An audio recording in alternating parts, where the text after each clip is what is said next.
Hi guys. For today, we're going to discuss the history of television. Now, of course, this is a brief version. I will just only highlight some key people that contributed to the development of television. But of course, there are a lot of people, scientists, that have contributed to the development of television. All right. So first, we're going to discuss the inventors, the policymakers, and the sponsors of television. Okay. Now, the invention of television. Television has become a staple medium for entertainment and information all over the world. Virtually every household has a television set, and many have more than one, making it the most popular medium of broadcasting to date.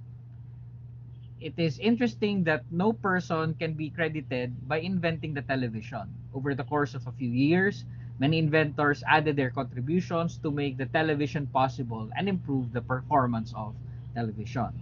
Of course, there are, again, some scientists that have contributed more than others.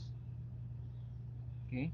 I'm going to give you, or I'm going to tell you about people that have really contributed a lot in the development of television technology. Okay, first is Charles Franklin Jenkins.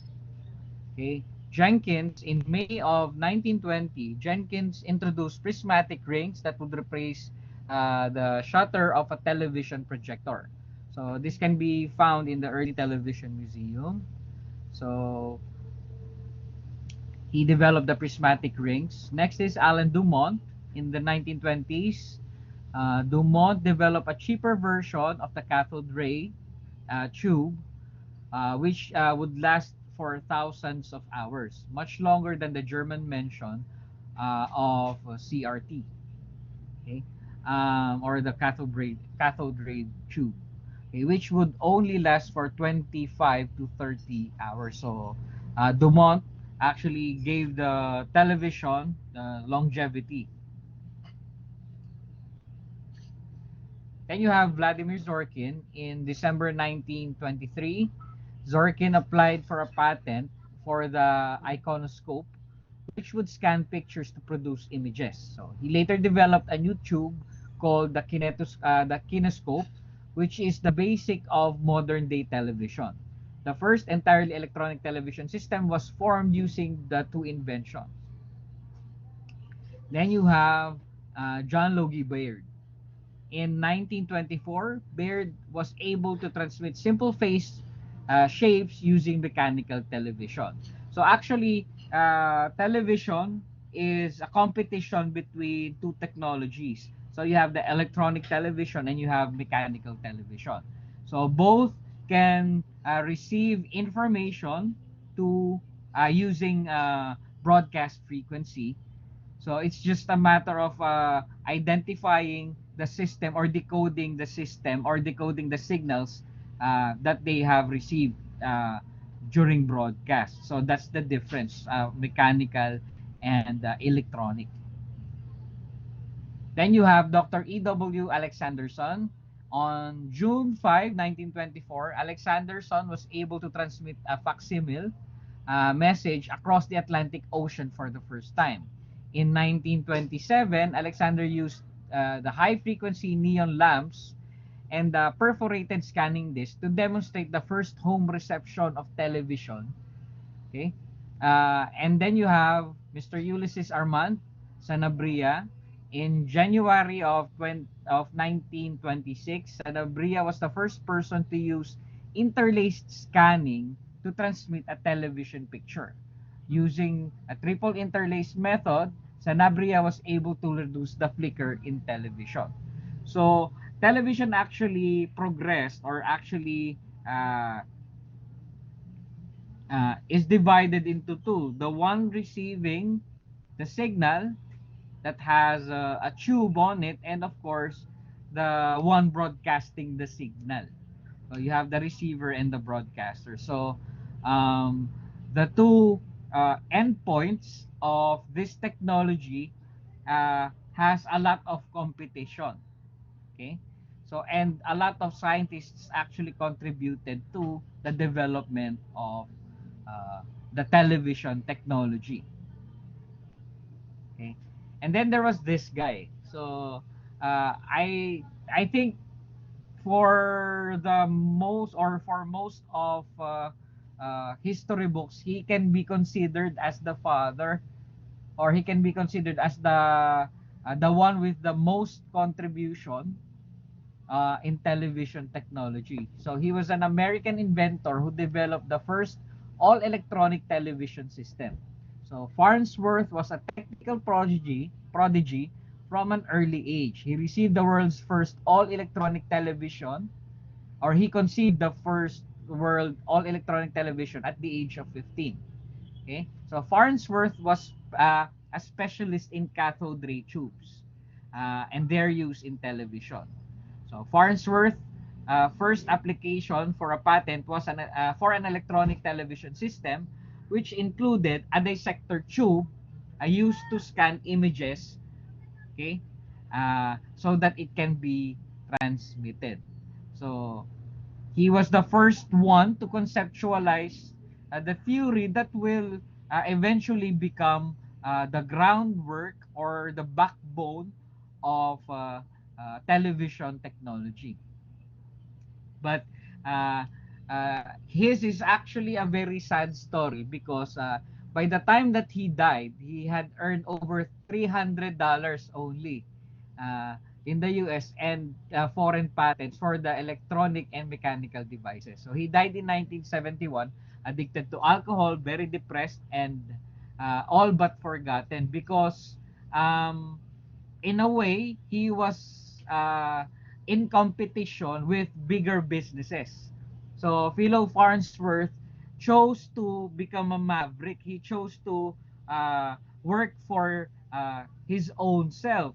So that's the well, of course, he developed these theories and this technology, but of course, he's beaten in terms of patent, in terms of funding by big business. So his nemesis, so to speak, is this guy, David Sarnoff. So in 1928, Sarnoff launched the NBC television station as an experiment, and by 1939, Sarnoff was able to demonstrate the success of his station at the World's Fair in New York. Okay, so Sarnoff uh, is well funded. He is a very wealthy man. So he bought up and he gobbled up patents to develop his own version of television. So actually, they are in competition with each other. Farnsworth and Sarnoff. Next is Manfred von Arden.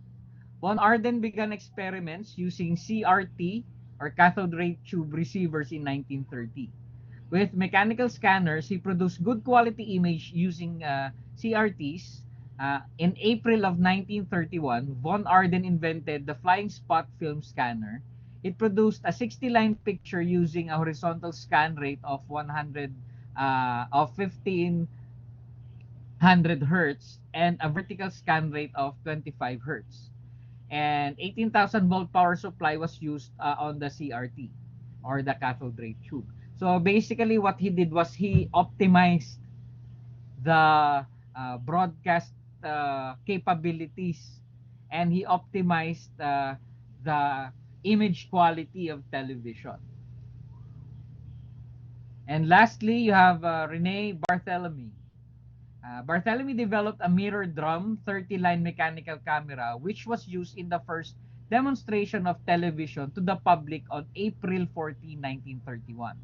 By the end of 1934, he worked with 60-line technology, paved way for the first official television broadcast by France, which took place on April 26, 1935. And on December 2, 1935, Barthélemy broadcast his first 180-line television programs using a mechanical camera and electronic receivers. So, actually the race of developing the television technology was not done in the US alone.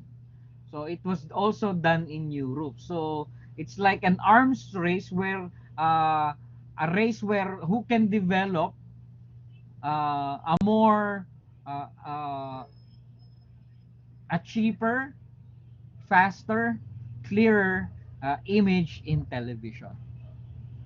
Okay, so those are the names, the notable names of people who contributed uh, in television technology. Of course, we have to also um, talk about the television policy makers. The Federal Communications Commission, or the FCC, was established by the Communications Act of 1934 under President Franklin Roosevelt, and succeeded the Federal Radio Commission, or FCC.gov, or FRC, sorry. So FCC became the American regulatory board that handles or that sets rules on TV broadcast. Okay?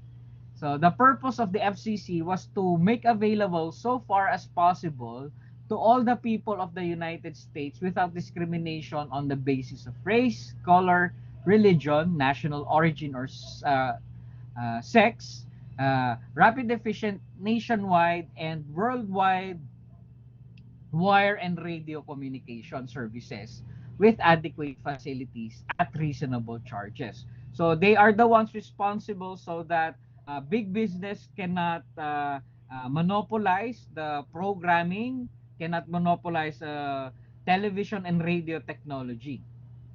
Okay? So until now, FCC determines the rules and regulation of broadcast in the United States.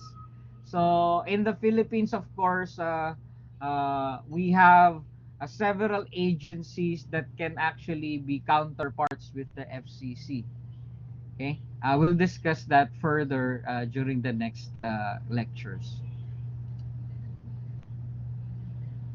Television policymakers, in terms of regulating television, the FCC implemented rules and regulation as well as establishing broadcast regulatory policies through individual cases that was decided, such as involving license renewals, station sales, and compliance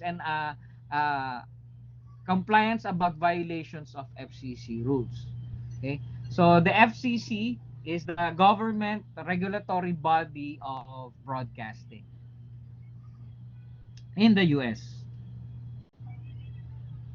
Okay, now we're going to talk about television sponsors. In the early history of television, the structure of radio was followed, allowing corporations to sponsor and produce shows. So basically, what they did was a particular company can sponsor a show to be produced.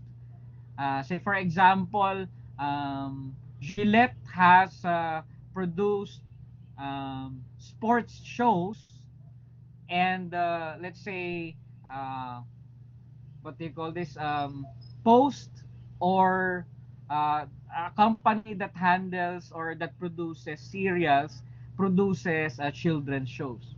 Okay, by the mid 1940s, advertising was taking over TV broadcast. The purpose of television became selling things. So that's a very big concern for the FCC. So that's the reason why FCC was created, and then they created regulations for this. So programming has become more of selling items primarily than entertainment and information sharing. By 1928, Charles Jenkins receives the first US television license from the FRC, or Federal Radio Commission back then, for station WKXK, W3XK in Wheaton, Maryland. In 1930, Jenkins aired the first television commercial and was fined by the FRC. Okay, so because before, sponsors produced shows, so you cannot really air commercials. So he was fined by the FRC back then. But then they realized that this is the way to go.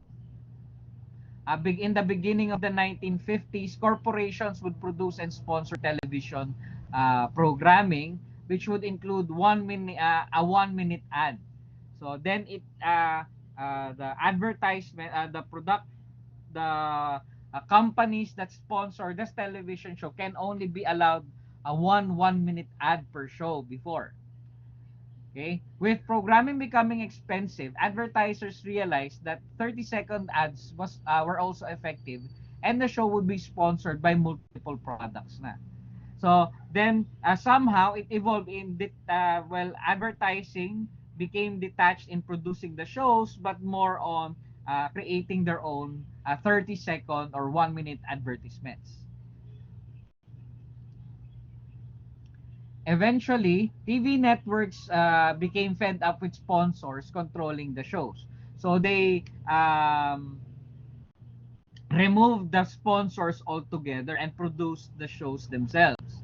Okay, then they just relied on, or these sponsors just relied on putting short advertisements in between the shows. Okay, networks began to eliminate sponsors and sell advertising time between programs, which led to the commercial system we have today.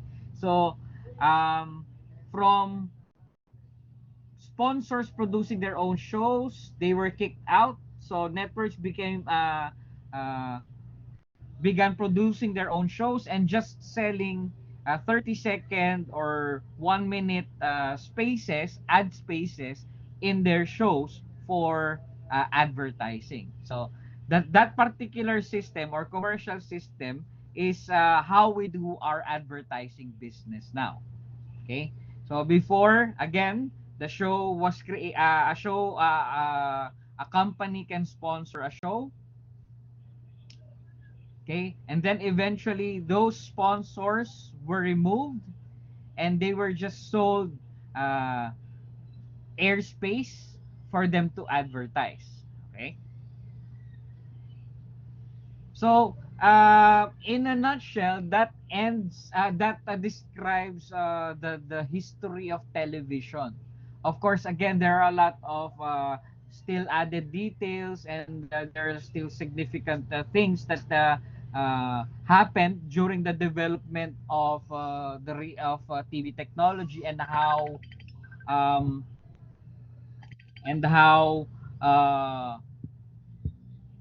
the TV industry came about. But describing it this way has then you will have a general idea of what the TV industry began. Of course, these are the resources. And lastly, TV technology, or the TV industry actually was a pattern.